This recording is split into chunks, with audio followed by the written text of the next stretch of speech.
Hey guys, welcome back to my kitchen. Let's make Besitos de Coco. Maybe you grew up calling these coconut macaroons, but in Puerto Rico and in my household, these are Besitos de Coco, which is pretty much the cutest name for a dessert I've ever heard. If you're trying to add more whimsy into your life, why not start by calling these coconut kisses? Anyway, whatever you call them, they are so delicious, made with lots of shredded coconut, whipped egg whites, and sweetened condensed milk for that ooey gooey, chewy flavor and texture. So good. So let me show you how to make them.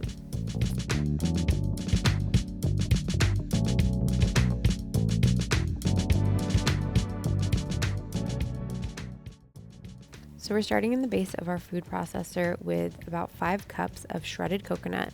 This is a really important step in just achieving that perfect chewy texture. And it's a step I used to always skip and not realize how important this was until my mom showed me the way. Basically, we're breaking the shredded coconut into smaller pieces so that they can form into nice compact besitos de coco that have that signature chewy texture that we know and love. You can do this in a food processor by just pulsing them for a few minutes, or you can just chop the shredded coconut with a cutting board and a knife. Once that's done, you can set the coconut aside, and in our stand mixer, we're going to add our egg whites. I'm using 2 egg whites here, and we are just going to beat these until they are light and fluffy. We want to aim for stiff peaks here.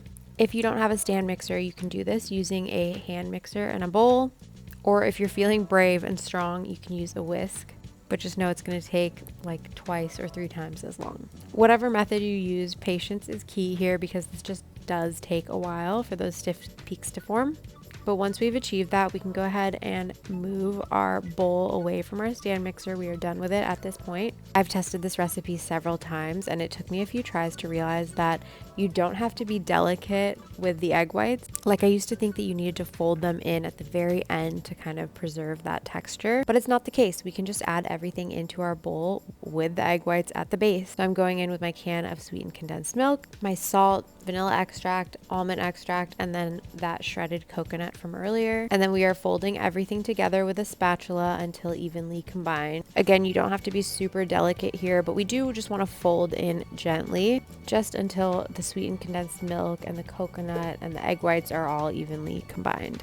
You should have a sticky, thick kind of batter. It's not really a batter, but you know what I mean. It's our cookie dough, really. Once it's evenly combined, you are ready to start forming your besitos. I like using these cookie scoops whenever I'm making cookies just to make sure that all of them are uniformly shaped, and this just helps them to cook evenly in the oven. You can scoop a ball of it into your hands and then just roll it to keep that shape as spherical as possible. Is spherical a word? I'm pretty sure it is. We're going with it. And then we are just going to arrange these on a parchment lined baking sheet. I like to get really OCD about how I'm arranging these, but don't worry, they don't really rise or spread in the oven at all. So you can put them closer together if you need to. If you're making a huge batch of these, you could really probably fit at least 20 on a baking sheet. So once you've scooped out all of that dough and you've arranged your besitos on your baking sheet, you are ready to bake these at 325 degrees Fahrenheit. The amount of time that these require to get that golden brown exterior is going to depend on your oven, but in my oven, it took about 20 to 25 minutes. I like to turn the pan in the oven at the halfway point just to make sure they bake evenly, because I do find that my oven has some hot spots. And then once they look like this, you can pull them from the oven. You want that golden brown exterior to just be forming, and they'll have that nice golden color on the base. And from here, you can enjoy them just like this. Or if you want to be a little bit extra, which I always do, you can melt some chocolate either in a double boiler, or you can just microwave some chocolate for 15 seconds at a time, mixing in between until it is melty and liquidy just like this. And then we're just dipping the base of our besitos into that chocolate. This is one method, or another method is to just drizzle the chocolate over the top of your besitos. It's kind of up to you if you want like a lot of chocolate at the base or just a little taste of chocolate at the top. I actually almost always end up doing both because I am a chocolate lover, but totally up to you how hard you want to go in that department.